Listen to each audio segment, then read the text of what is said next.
என்ன தப்பா இருந்தாலும் பரவாயில்ல சொல்லுங்க.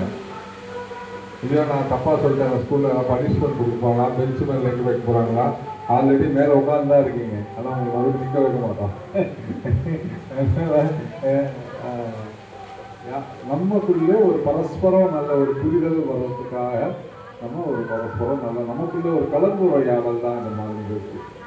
நமக்குள்ள தப்பா இருந்தாலும் பரவாயில்ல, என்ன தோணுது சொல்லுங்க. இந்த சித்ரா பௌர்ணமியை விசேஷமாக அதுக்கோட முக்கியத்துவம் சித்திரகுப்தன் பிறந்த நாள் சொன்னாங்க, கல்லறைகளை பற்றி சொன்னாங்க, வருடத்தின் முதல் பௌர்ணமி அப்படின்னு சொன்னாங்க. அப்புறம் யார் சொல்ல முடியாது? திருத்தணிகை முருகா, குமரன் சொல்ல முடியுமா?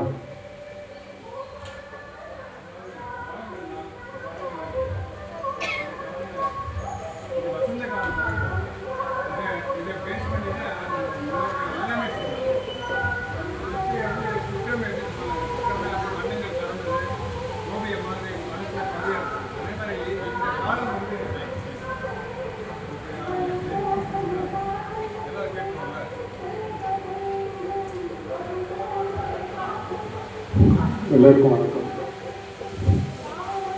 விஷயம் நான் ரொம்ப தெரியாத கிடையாது, மயக்கப்பட்டு பயமா இருக்கு. என்ன விஷயம்?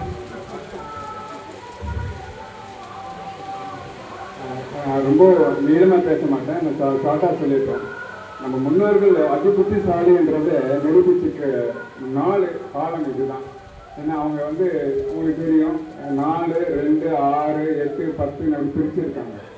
திசைகள் தான் 10, அப்போ 9, 7 அப்படின்னு பிரிச்சிருக்காங்க. அதில் இந்த காலம் சொல்றதுன்னா நமக்கு 6 காலம் ஒவ்வொரு காலம். இதில் நம்ம வசந்த காலம் இருக்கு. இது நமக்கு ஆரம்பிக்கிறப்ப எல்லாமே பார்த்தீங்கன்னா அந்த இலையெல்லாம் உதிர்ந்து புது இலைகள் உருவாகிற நேரம். கரெக்டாக பார்த்தீங்கன்னா மே ஜூனில் பார்த்தா அந்த குழந்தைங்கள்லாம் ஸ்கூலில் போய் ஜாயின் பண்ணுற நேரம் இந்த வேப்பங்காயை பின்னாடி உட்காந்து முன்னாடி இருக்கணும் அடிப்பான், திரும்பிடுவான். அடுப்பு யார் அடிச்சுதான் திரும்பி பார்ப்பான். அது என்னன்னா அந்த செழிப்பு காட்டுறது குழந்தைங்களுக்கு அவங்க தெரியாதுன்னு அவங்களே பண்றாங்க. அந்த செழிப்பு காட்டுற காலம் இது வசந்த காலம், அந்த சித்திரைன்றது. அந்த பௌர்ணமி இல்லைன்னா நமக்கு அந்த காலத்துல கரண்ட் கிடையாது. நமக்கு ஒரே ஒரு வெளிச்சம் எதுன்னா நிலவு தான். நிலவு சாதாரண நடுக்கள். நம்ம கவிஞர் பார்வையில் அது பெரிய கவித்துவம் உள்ள ஒரு பொருள். ஆனா நமக்கெல்லாம் எப்படிப்பட்டதுன்னா ஒளி தருகின்ற ஒரு தெய்வம். நீங்க பாத்தீங்கன்னா இப்போ கவர்மெண்ட் நிறைய வெளிச்சம் போட்டு எல்லா இடத்துலயும் பகல் மாதிரி ஆக்கி வச்சிருக்காங்க. அந்த காலத்துல யாரும் அந்த மாதிரி பண்ண கிடையாது. எந்த ஊருக்கு போனாலும் 1 மாசம் 2 மாசம் ஆகும் ஒரு ஊருக்கு வண்டி கட்டிட்டு போறதுக்கு. அந்த மாதிரி பௌர்ணமி எல்லாம் பார்த்து செலக்ட் பண்ணி போவாங்க. அந்த பௌர்ணமி அந்த வெளிச்சத்திலேயே போற மாதிரி வச்சுப்பாங்க வண்டி கட்டிட்டு போறது.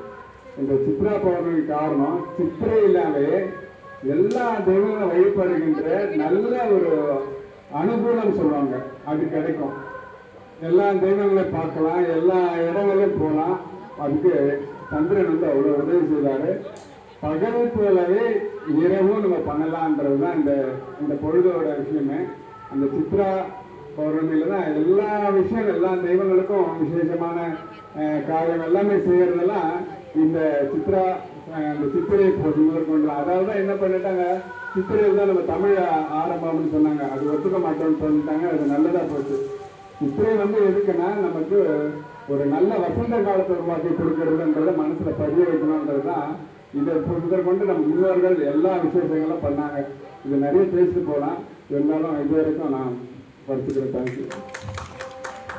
மைக் கொடுக்கலாம் எவ்வளோ பேசிருக்க மாட்டாரு. பரவாயில்ல. வேற யாராவது சொல்றீங்களா? மைக்கும் கொடுக்குறோம்.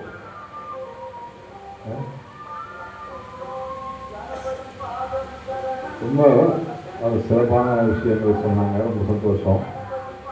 இன்னைக்கு ஒரு முக்கியமான இந்த சித்ரா பௌர்ணமி வருடத்தில் வரக்கூடிய முதல் பௌர்ணமி, அது சந்தேகம் இல்லை. ஆனால் வழக்கத்தை விட இந்த சித்ரா பௌர்ணமி கொஞ்சம் புதுசாகுது. ஏன் அப்படின்னு சொன்னால்,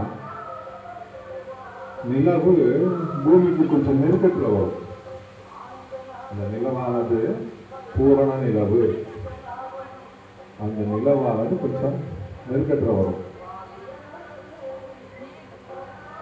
அந்த நில ஒளி நம்ம மேலே பட்டோம்னு சொன்னால் மனசு நிம்மதியாகும். சந்திரன் அப்படின்னு சொன்னா அவர் மனசுக்கார கண்ணு சொல்லுவாங்க ஜாதகத்துல பிரகாரம். மனசு மனக்கவலை போக்கிடும் மாமதியே போற்றியதுன்னு சொல்லுவாங்க. மனக்கவலை தீர்க்கக்கூடியவர் மாமதி. மதின்னு சொன்னா ஒன்று புத்தி, ஒன்று சந்திரன். அந்த மதி நல்லா இருந்தா தான் இந்த மதி இதுக்கு நல்லா வேலை செய்யும். மதி, அந்த மதின்றதுல பல விஷயங்கள் இருக்கு. மதிக்க வேண்டும், மதிப்போடு இருக்க வேண்டும், பல விஷயங்கள் அதுக்குள்ள அடக்கம். மூளை, அதுக்கும் மதி அப்படின்னு சொல்லுவோம்.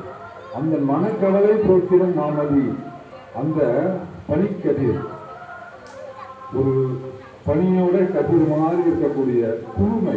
காலையில வெயில் சூரியன் இருக்கார், சூரிய பகவான் இருக்காரு, வெளிச்சமா தான் இருக்கு என்ன பார்த்தாலும். ஆனா அந்த வெண்மையை தாங்க முடியல நம்மால, இல்லையா? சித்திரை மாசத்துல வெயில போயிட்டு வந்தா தகிக்குது. வீட்டுக்கு வந்தா ஏசி போடலாமா, வெளியில போயிட்டு கூல்ட்ரிங்க் சாப்பிடலாமா, இது சாப்பிடலாமா, அப்படியே என்ன கிடைக்குதோ ஏதாவது பொருள் பாலங்கள் என்ன கிடைச்சா வாங்கிப்போம், தண்ணி ஊற்றிப்போம், என்னமோ பண்ணுவோம். அந்த வெப்பத்துடைய தாக்கத்தை குறைப்பதற்காக அது சாயந்தரம் ஒரு 6 மணி ஆயிடுச்சுன்னு சொன்னோம். வெளியில காற்று, வெளிச்சம், நில ஒளி, அந்த சந்தோஷம் மனசுக்கு.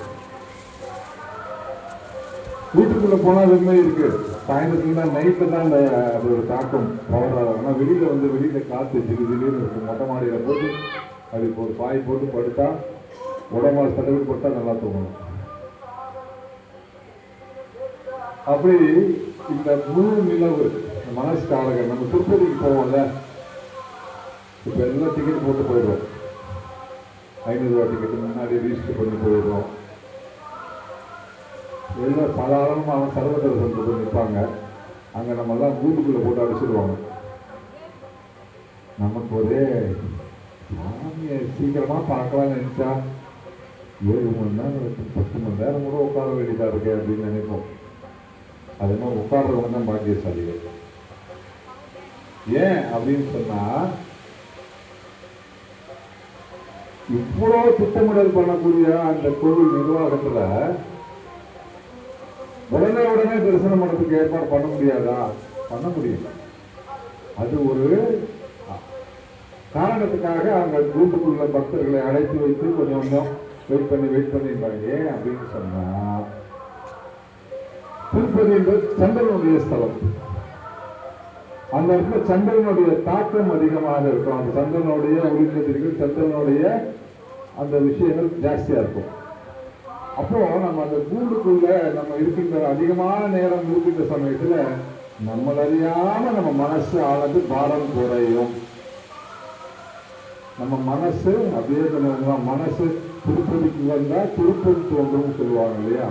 அந்த திருப்பம் வந்தாலும் கொஞ்சம் அதிகமான நேரத்திற்கு செலவு பண்ணணும். அந்த கூண்டுக்குள்ளேயோ அந்த சன்னிதானத்தை சுற்றியோ எங்கேயா ஒரு இடத்துல தங்கி அந்த சந்திரனுடைய தாக்கமும் பெருமாளுடைய அருளும் ஒன்று சேரக்கூடிய அந்த டைம் நமக்கு சீக்வன்ஸ் கரெக்டாக அமையணும். அப்போ பண்ணா நமக்கு மனசு சுத்தமாகும். மனசு கவலைகள் போகும். மனசு கவலை அதை போக்குறதுக்கு தான் சந்திரனுடைய ஸ்தலம் திருப்பதி அப்படின்னு சொல்றாங்க. அதனால இந்த முழு நிலவுன்றது ரொம்ப விசேஷமான ஒரு விஷயம். இது எல்லாத்துக்குமே அம்மனை சம்பந்தப்பட்டு ஒரு விஷயம் இருக்கு.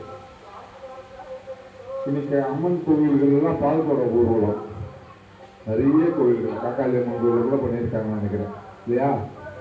நிறைய கோவில்கள்ல பால்குட ஊர்வலம் இன்னைக்கு. ஏன்னா அந்த அம்பால நம்ம வெண்மையான மனசு அப்படின்ற பால்னால அவருக்கு அபிஷேகம் பண்ணி துடிக்கக்கூடிய நாளாக இந்த நாள் இது. சரி, அம்மன் கோவில் திருவிழா நம்ம கோவில் எப்ப நடக்கும்? ஆடி மாசத்துல. இந்த அங்காளம்மன் கோவில் அங்கெல்லாம் திருவிழா எப்ப நடத்துவாங்க? மாசி மாசம் சிவராத்திரிக்கு இந்த அமாவாசை நடத்துவாங்க. இப்போ சித்திரை மாசத்துல சில கோயில்கள் நடத்துவாங்க. அந்த கோவில்கள் எந்த அம்மன் கோவில் சொல்ல முடியுமா யாருனால? சித்திரை திருவிழானே போட்டு சில அம்மன் கோவில்ல நடத்துவாங்க. அந்த அம்மன் கோயில்களோட பேர் சொல்ல முடியுமா? சமயபுரம் சமயபுரம் ஆடி மாசத்துல நடத்துவாங்க. பண்ணாரி அம்மன் விசேஷமா கங்கை அம்மன், கங்கை அம்மன் அப்படின்ற அம்மன், கங்கா தேவி தான் கங்கை அம்மன். செங்கழுநீர் அம்மன், செங்கழுநீர் அம்மன். இத மாதிரி இவங்கெல்லாம் நீர் தேவதைகள், நீர் தேவதைகள். கங்கை நீர் சம்பந்தப்பட்டது, செங்கழுநீர் நீர் சம்பந்தப்பட்ட தேவதை அம்பாள். இவர்களுக்கு நடக்கக்கூடிய காலம் சித்திரை திருவிழாவா நடத்துவாங்க அவங்களுக்கு. அந்த மாதிரி கோயில்கள் எல்லாம் மாரியம்மன் மாரியம்மன் இந்த மாதிரி நம்ம வேம்புலி அம்மன் இந்த மாதிரி அம்மன் கோவில்கள்ல பெரும்பாலான அம்மன் கோவில்ல ஆடி மாசம் நடத்துவாங்க. சிவராத்திரியை ஒட்டி வரக்கூடிய அந்த அம்பாள் அன்னைக்கு அந்த கபாலன் என்ற அரசனை அசுரனை சம்ஹாரம் பண்ணின, கபால ரூபத்தில் இருக்கக்கூடிய அசுரனை சம்ஹாரம் பண்ணினால அங்காள பரமேஸ்வரியாக அவள் கோலம் கொண்டு அசுரனை அழித்த அந்த நாளை நம்ம கொண்டாடுறோம். இது 3 வகையான பிரிச்சிருக்காங்க நம்ம.